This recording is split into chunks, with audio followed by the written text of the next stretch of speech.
রাত্রিবেলা জেলের যে লাইটিংয়ের জন্যে কত সুন্দর লাগছে, আর ওই মাথা থেকে এই মাথা পুরো লাইটিংয়ে ভরিয়ে দিয়েছে।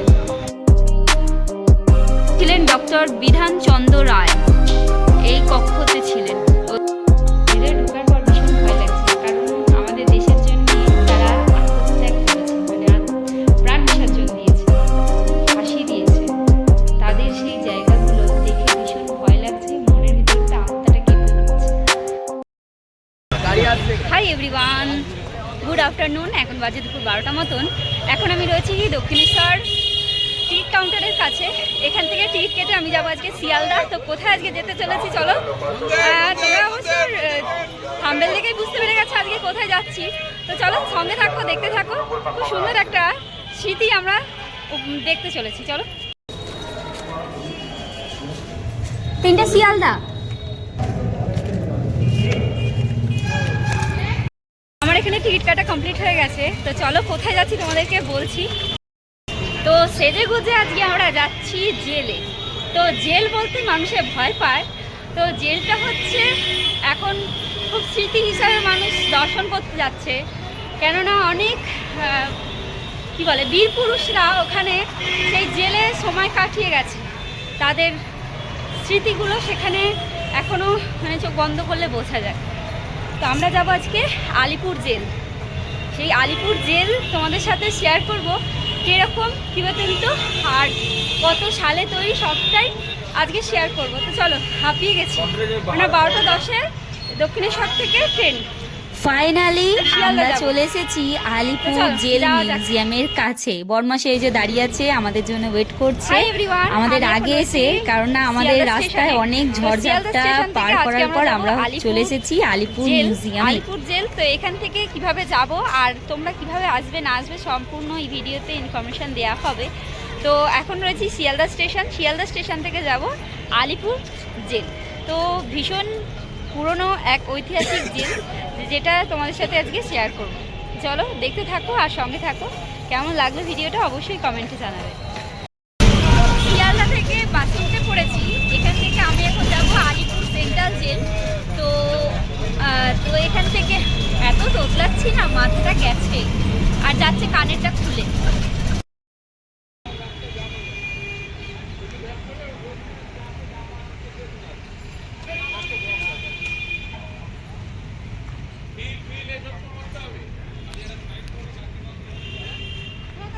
এসেছি অনেক সাহস করে, ভীষণ আত্মাটাকে আমি কেঁপে উঠছে যেন। ভেতরে ঢোকার পর ভীষণ ভয় লাগছে, কারণ আমাদের দেশের জন্যে তারা আত্মত্যাগ করেছে, মানে প্রথমেই তোমাদের কাছে ক্ষমা চেয়ে নিচ্ছি, কারণ পুরো জেলটা দেখানোর আমার কথা ছিল, বাট আমার মোবাইল থেকে বাই চান্স কিছু কারণের জন্যে ডিলিট হয়ে গেছে অনেক কটা ভিডিও।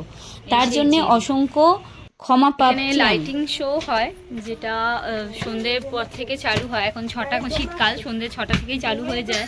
তো তার জন্য 100 টাকা করে দিতে হবে। তো এবার যারা এমনি নর্মাল মিউজিয়াম ঘুরবে তাদের জন্য 30 টাকা করে। ছিলেন ডক্টর বিধানচন্দ্র রায়, এই কক্ষতে ছিলেন। আমার ফোন থেকে অসংখ্য ভিডিও ডিলিট হয়ে যাওয়ার কারণে কিছু ছবি আমার কাছে ছিল, যা তোমাদের সাথে চেষ্টা করলাম শেয়ার করার জন্য। এখানে পুরনো দিনের যারা জেলে ছিল তাদের সাথে কিরকম পোশাক এবং তাদের সাথে কিরকম ব্যবহার হতো কিছু ছবির দ্বারা এখানে তুলে ধরা হয়েছে। ভীষণই অত্যাচার হতো, এখানে লেখাও ছিল, বাট আমার কাছে সেই লেখা এবং ভিডিও সম্পূর্ণ ডিলিট হয়েছে। কিছু ছবি এবং কিছু অল্প কিছু ভিডিও আছে, সেগুলোই তোমাদের সাথে আজ শেয়ার করলাম। জেলে দুরকম কক্ষ ছিল, একটা হচ্ছে যারা নামি দামি আমাদের দেশের জন্য লড়াই করে গেছে তাদের কক্ষ আলাদা আলাদা ছিল, এবং যারা এমনি জেলার যা জেলে আসামি ছিল তাদের জেল আলাদা ছিল, এবং তাদের ঘরের ব্যবস্থাটাও একদমই আলাদা, যা ছবিতে তোমরা দেখতে পাচ্ছ।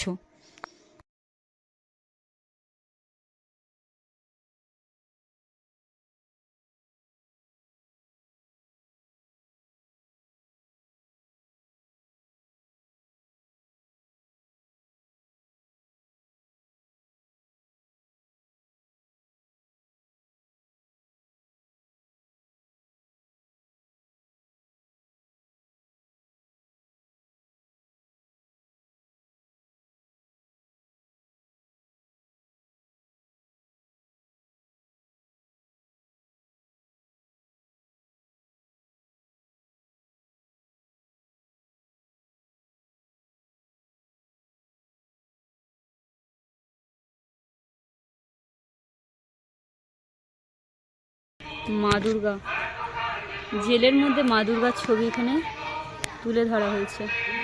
এটা জেলটা পুরোটা, এই যে